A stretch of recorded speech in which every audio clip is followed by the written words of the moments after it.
Okay, I'm going to continue discussing different types of fortifications with this video, and we're going to focus on foxholes and wire and how they're going to work.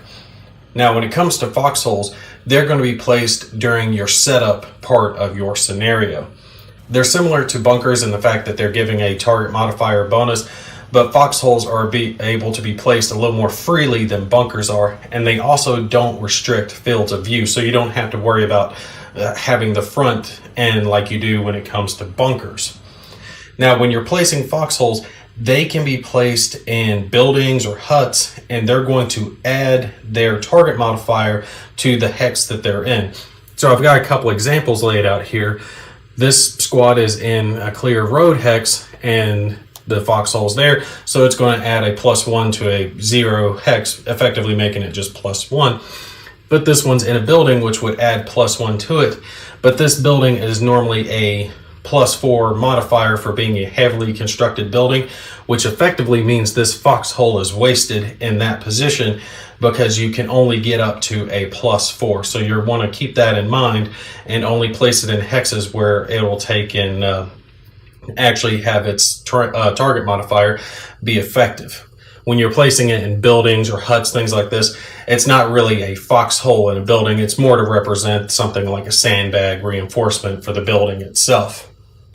Vehicles and non-machine gun weapon teams, they're only going to benefit from foxholes if they're placed there during setup. And when it comes to mounted units, they can only benefit from foxholes if they're dismounted. So while they're still mounted, they're not going to gain any benefit from foxholes. Foxholes also do, like I said, take and provide that positive terrain modifier when it comes to making a rally attempt.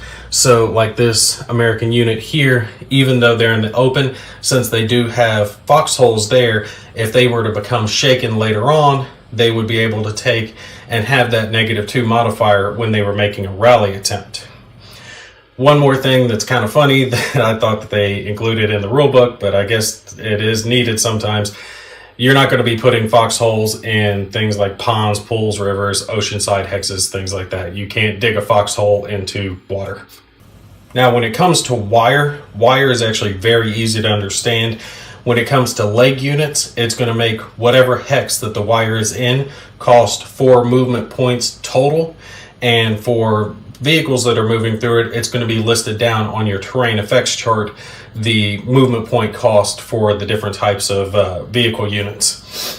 And this is for leg units, 4 movement points total, no matter what hex that it's placed in. It's not 4 movement point cost on top of the hex itself. So like this wire located here in this clear road hex is going to cost 4 movement points for vehicles, for leg units to take and move through. And this one located here in this light woods is also going to cost 4 movement points for leg units to move through. It's going to be the same no matter the type of hex that it's in. Also, T-type movement, so tracked movement vehicles will cause wire to be removed when they exit the hex that it's in. So like our Sherman tank here, if they were to take and enter the hex with the wire, when they would to take and leave the hex later on in the scenario, you would take and remove the wire at that point. Effectively, they've destroyed the wire.